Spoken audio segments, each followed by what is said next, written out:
भारत आज महिलाओं के लिए सुरक्षित नहीं है। हकीकत ये है।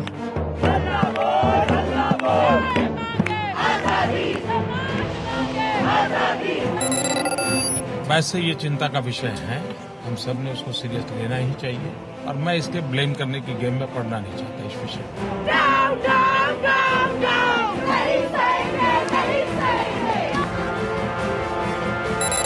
जब तक पुरानी जो घिसी पिटी सोच है उसको त्यागेंगे नहीं, तब तक माहौल ठीक नहीं होगा, औरतें और लड़कियां सुरक्षित नहीं होंगी।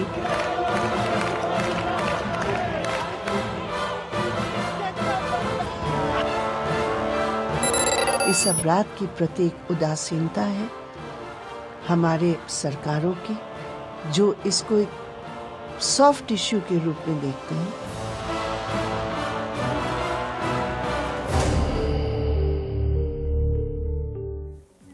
नमस्कार, मैं रवीश कुमार। गांव में जब मुझसे कुछ उटपटांग बातें निकल जाया करती थी तो लोग टोक दिया करते थे कि अरे पढ़े लिखे हो तब भी ऐसी बात कहते हो।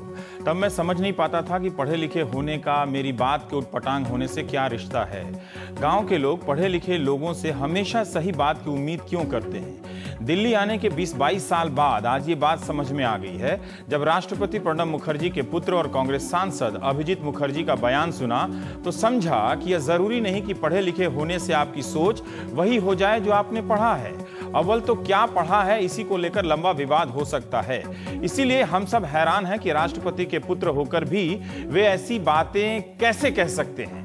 प्रतिष्ठित विश्वविद्यालय है जादवपुर यूनिवर्सिटी। वहां से 1984 में मैकेनिकल इंजीनियरिंग की पढ़ाई करने के बाद 2 साल पहले पहली बार विधायक बने और इसी साल पहली बार सांसद बने 52 साल के अभिजीत मुखर्जी ने जो कहा है वो साबित करता है कि भारत की शिक्षा प्रणाली एक परिवार के 2 सदस्यों को अलग अलग प्रभावित करती है। अभिजीत मुखर्जी ने जो भी कहा है उससे उनकी बड़ी बहन शर्मिष्ठा मुखर्जी भी उसी तरह हैरान है जैसे मेरे गांव के लोग मुझ जैसे पढ़े लिखे लोगों की बातों पर हैरान हुआ करते थे। अब यह जरूरी है कि आप ये जान लें कि अभिजीत मुखर्जी ने कहा क्या और शर्मिष्ठा दी ने क्यों उनकी बातों से पूरे परिवार को अलग बताया, माफी मांगी। उन्होंने कहा कि भारत में कैंडल मार्च निकालना, डिस्को जाना, ये सब हमने भी अपने छात्र जीवन में किया है। हम भी छात्र थे। मुझे अच्छी तरह पता है कि छात्रों का कैसा चरित्र होना चाहिए जो छात्र होने का दावा करते हैं, और मैं उनमें कई खूबसूरत महिलाओं को भी देख सकता हूं जो डेंटेड पेंटेड रहती हैं। वे टीवी पर इंटरव्यू दे रही हैं। वे अपने बच्चों को तमाशा दिखाने लाई थीं। मुझे तो पूरा शक है कि ये छात्र भी थे या नहीं, क्योंकि उस उम्र की महिला तो छात्रा होती ही नहीं है आमतौर पर। अब अभिजीत मुखर्जी के इस बयान पर हंगामा बरपा है। मेरे व्यक्तिगत अनुमान के मुताबिक डेंटेड और पेंटेड एम्बेसडर कार के जमाने से निकली शब्दावली है, जब गराज से पुरानी कार डेंट पेंट होकर नई हो जाती थी। अभिजीत जी के बयान को महिला संगठन से लेकर बिना संगठन वाली महिलाओं और पुरुषों ने जो मजम्मत की है उससे वे तरीके से सुर्खियों में आ गए हैं। यहां तक कि उनकी बहन शर्मिष्ठा ने भी कहा है कि वे डांसर हैं और डांस के लिए मेकअप करती हैं। हम भी एंकर हैं और स्नो पाउडर पोत के हाजिर होते हैं हर शाम। लेकिन अब अभिजीत मुखर्जी ने अपने बयान के लिए माफी मांग ली है और कहा है कि अगर पार्टी कहेगी तो इस्तीफा भी दे देंगे। लेकिन ऐसे बयानों से जाहिर होता है कि समाज और सिस्टम में स्त्री को लेकर जो सोच है वो कितनी गहरी है, जिसे आप 5-10 दिनों के प्रदर्शन से नहीं मिटा सकते। आज दिल्ली में जब कई संगठनों ने मिलकर दिल्ली गैंग रेप मामले में फिर से मोर्चा निकाला तो सब कुछ शांतिपूर्ण तरीके से निपट गया। प्रदर्शनकारी और दिल्ली पुलिस एक दूसरे से आज दोस्ताना व्यवहार करते नजर आए। इन संगठनों ने अपने बैनर नहीं लाए, जस्टिस फॉर विमेन के बैनर तले सब आ गए हैं और एक नेतृत्व देने की कोशिश की ताकि तेवर कम ना पड़ जाए। 4 दिन पहले हमने एक खबर दिखाई थी कि मुख्यमंत्री ने फैसला किया है कि 181 नंबर की मुख्यमंत्री हेल्पलाइन बनेगी, लेकिन वो हेल्पलाइन अभी तक चालू नहीं हुई है। इसीलिए सिस्टम और समाज को काफी वक्त लगेगा। लेकिन इन सवालों के साथ यह सोचते रहिएगा कि सड़कों पर उतरे ये लोग क्या सिर्फ अपने पहनावे हुलिये के कारण खारिज किए जाते रहेंगे? ये कौन हैं जिन्हें हमारे राजनीतिक दल यूएफओ की तरह देखते हैं? यूएफओ मतलब किसी दूसरे ग्रह से आई उड़न तश्तरिया, जिससे आए अजीबोगरीब लोगों को आम बोलचाल की भाषा में अब एलियन भी कहा जाता है। गनीमत है कि इस भीड़ में आए फैशन परस्त लड़के अभिजीत दा की निगाह से बच गए। लेकिन अभिजीत की टिप्पणी से मध्यम वर्ग और महिलाओं के प्रति व्यापक राजनीतिक सोच भी सामने आती है। सांसद और राष्ट्रपति के पुत्र होने के नाते माफी मांगने के बाद भी उनकी जवाबदेही तो बनती ही है। कहीं ऐसा तो नहीं कि हम सब भी किसी न किसी रूप में अभिजीत दा की तरह सोचते हैं। फिर भी क्या ऐसे प्रदर्शनों से हम समाज की मानसिकता से लड़ पा रहे हैं? क्या आज जो नेतृत्व देने की कोशिश की गई उससे इस मामले में लड़ाई कोई नई दिशा हासिल कर पाएगी, समर्थन हासिल कर पाएगी? आज प्राइम टाइम के पहले हिस्से में इसी पर बात करेंगे। हमारे साथ हैं सुचेता डे हैं, आप महासचिव हैं आयसा जेएनयू की छात्रा हैं। एनी राजा हैं, आप महासचिव national federation of Indian women. और प्रोफेसर कमल मित्र चिनॉय, आप भी जेएनयू के हैं। राहुल खन्ना है हमारे साथ, आप सदस्य हैं अस्मिता थिएटर ग्रुप के। और महक सोढ़ी हैं, आप छात्रा हैं हिंदू कॉलेज के। महक, हम ये जानना चाहते हैं कि अभिजीत मुखर्जी ने माफी मांग ली, क्या ये काफी है ये समझना कि उनके जैसे सोचने वाले या वो खुद भी इस तरह के सोच से जो ये बयान दिया कि डेंटेड पेंटेड होकर फैशन परस्त महिलाएं और लड़कियां आप लोग इस प्रदर्शन में जा रही हैं, जिससे आपको बहुत गंभीरता से नहीं लेना चाहिए? पहले तो मैं ये इनका जो कमेंट था मैं समझ ही नहीं पाई कि एक महिला हो कि क्या मैं चाहूँ तो अच्छी नहीं लग सकती?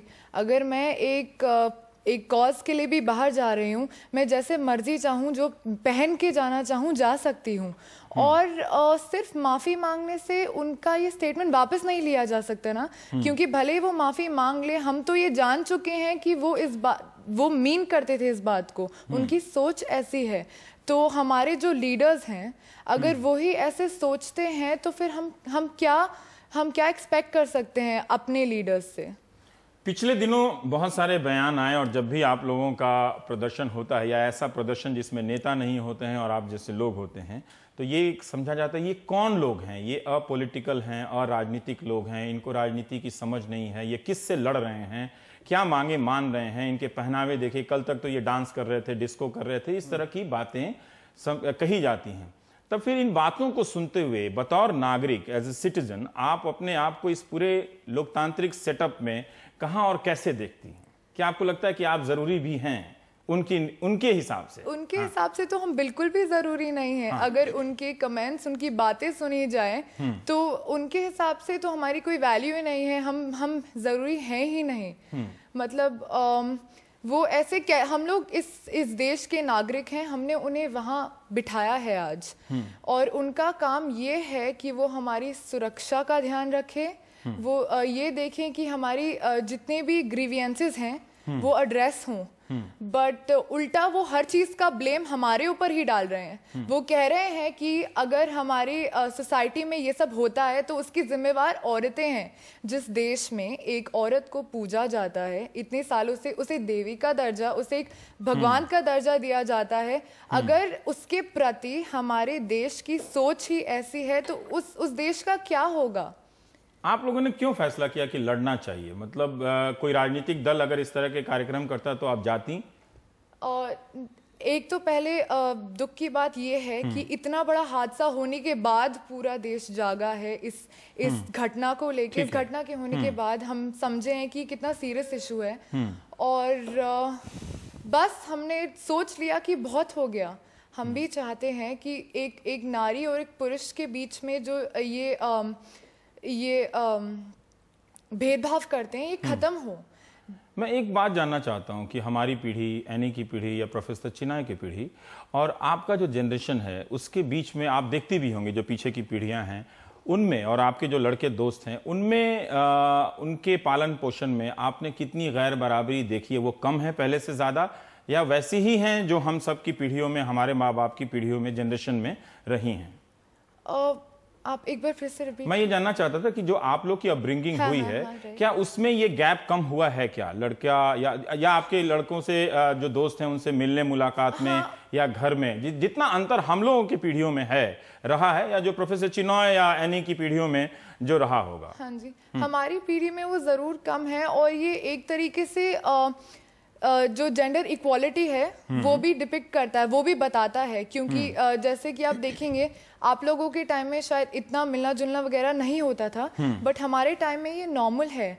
और ये बात भी हमें माननी पड़ेगी कि एक लड़का और लड़की सिर्फ दोस्त भी हो सकते हैं। अगर बाहर बलात्कारी हैं तो बाहर ऐसे भी लोग हैं जो लड़कियों के लिए उन्हें सपोर्ट करने के लिए आगे आते हैं। हर मर्द जानवर तो नहीं होता, हर मर्द बलात्कारी तो नहीं होता।